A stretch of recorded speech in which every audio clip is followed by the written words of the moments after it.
ഇന്ന് തന്നെ ഡൗൺലോഡ് ചെയ്യൂ. കാണൂ നിങ്ങളുടെ ഫേവറേറ്റ് ഷോസ്. എന്റെ ഭാര്യ വീട്ടിലെ വിശേഷങ്ങളല്ലേ ചോദിച്ചത്? അതൊന്നും പറയാതിരിക്കുന്ന മേഡം നല്ലത്. പറയ് ജയ. ഇന്നു മുതൽ ജയനന്റെ പേഴ്സണൽ അസിസ്റ്റന്റാ. പേഴ്സണലായ എല്ലാ കാര്യങ്ങളും പറഞ്ഞിരുന്നാ നല്ലത്. എന്തെങ്കിലും ആവട്ടെ, അനുഭവിച്ച് കഴിഞ്ഞാലേ രാജു പഠിക്കൂ. മേഡം മേഡം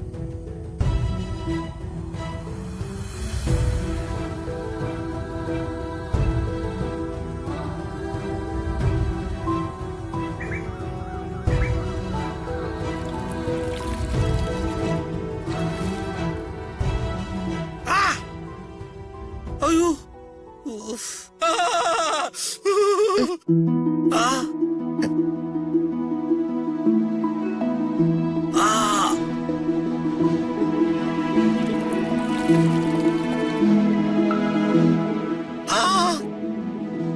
ക്ഷമിക്ക ജയേട്ടാ, ജയേട്ടനെ തല്ലിയതില് എനിക്ക് വല്ലാത്ത സങ്കടമുണ്ട്. നീ സങ്കടപ്പെടേണ്ട പ്രിയേ, നീ ചെയ്തതാ ശരി. എനിക്ക് വല്ലാത്ത കുറ്റബോധമുണ്ട് ജയേട്ടാ. എന്തൊരു കുറ്റബോധം?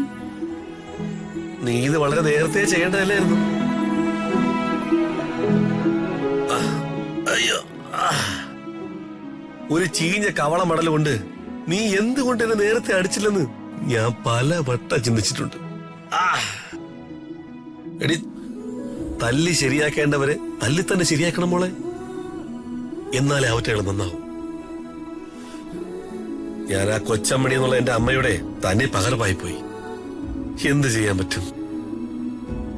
അവരെന്നെ പ്രസവിച്ചത് വളരെ മോശമായി പോയി. അതിങ്ങനെ സംഭവിച്ചു പോയില്ലേ, ഇനി മാറി പ്രസവിക്കാൻ പറ്റൂ? എന്നാലും എന്റെ കഷ്ടകാലത്തിലുണ്ടായ അമ്മയായി പോയല്ലോ അവര്.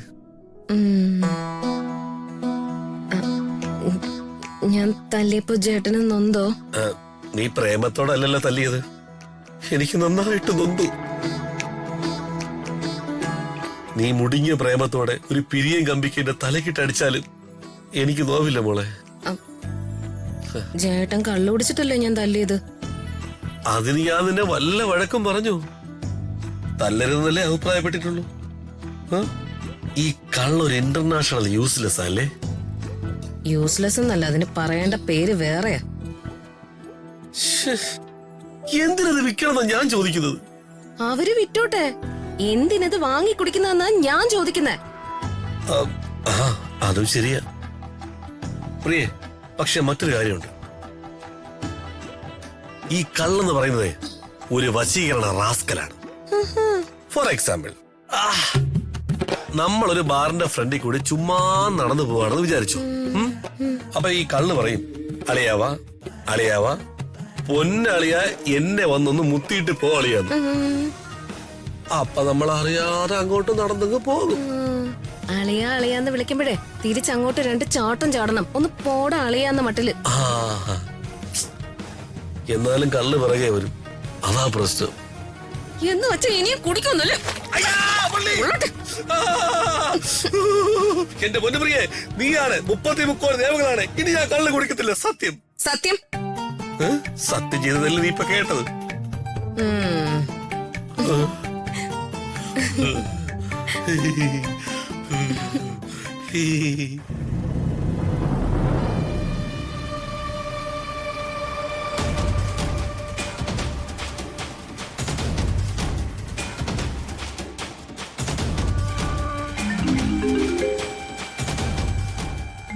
ആ ഗുണ്ട സജിയാണല്ലോ.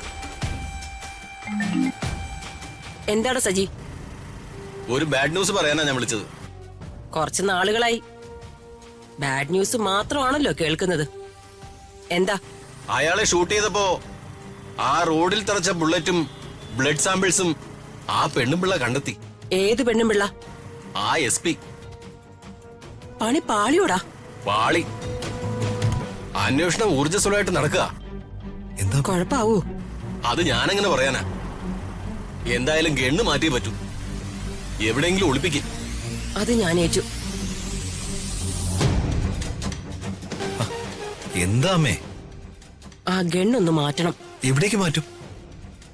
വല്ല കായലും കൊണ്ട് എറിഞ്ഞാലോ? എടാ, അതിലും നല്ലതല്ലേ ആ ഗണ്ണ് വെച്ച് ഒരാളെ കൊടുക്കുന്നേ, അതും നമ്മുടെ മുഖ്യ ശത്രുവിനെ.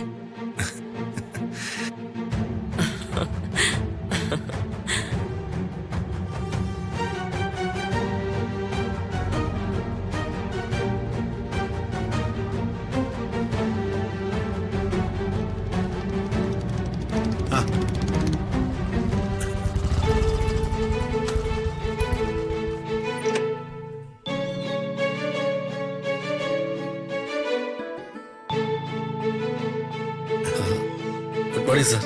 Good morning. ജയനിന്ന് ജോലിയിലേക്ക് പ്രവേശിക്കുകയാണല്ലേ? അതെ സാർ. സാറിന്റെ എല്ലാവിധ അനുഗ്രഹങ്ങളും എനിക്കുണ്ടാവണം. അതിനാ ജയ ജോലി ചെയ്യുന്നതിന് എന്റെ അനുഗ്രഹം അല്ലേ രാജു? ചില സമയത്ത് എന്റെ അളിയൻ ഇങ്ങനെയാ സാറേ. അമിത വിനയം വേണ്ട, അമിത ഭക്തിക്കാർ അമ്പലം വിഴുങ്ങുന്ന പഴമക്കാർ പറയുന്നേ. എന്നാ പിന്നെ ഞാനങ്ങോട്ട്. ആയിക്കോട്ടെ ജയ. അളിയ പോട്ടെ. ഓൾ ദി ബെസ്റ്റ് അളിയ. ശരി രാജു, നമ്മുടെ ഏതെങ്കിലും കമ്പനിയിൽ ജോലിക്ക് കയറ്റിയാ പോരായിരുന്നു രാജു. എന്തിനാ ചേച്ചിയുടെ? മാഡം പെട്ടെന്ന് അങ്ങനെ പറഞ്ഞപ്പോ എനിക്ക് എതിർക്കാൻ പറ്റിയില്ല. കുഴപ്പമില്ല, പക്ഷേ ചേച്ചിയുടെ ഒരു ക്യാരക്ടർ രാജുവിന് അറിയാവുന്നതല്ലേ. ആ, ഇനി എന്തായാലും അങ്ങനെ നടക്കട്ടെ. രാജു വാ. ഇങ്ങനെ നിൽക്ക, ഞാൻ പിടിക്കാം.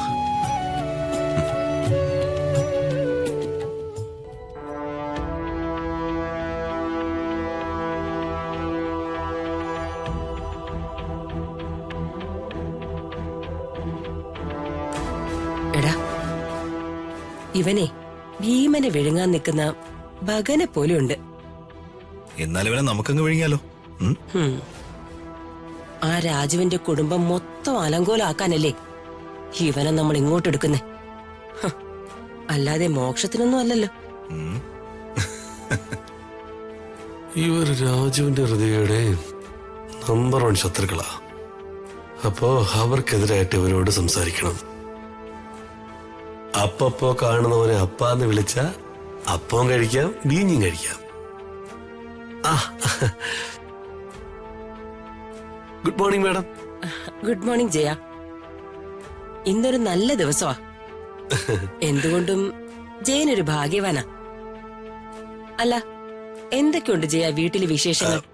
എന്റെ ഭാര്യ വീട്ടിലെ വിശേഷങ്ങളല്ലേ ചോദിച്ചത്? അതൊന്നും പറയാതിരിക്കുന്ന മാഡം നല്ലത്. പറയൂ ജയ. ഇന്നു മുതൽ ജയനന്റെ പേഴ്സണൽ അസിസ്റ്റന്റാ. പേഴ്സണലായ എല്ലാ കാര്യങ്ങളും പറഞ്ഞിരുന്നാ നല്ലത്.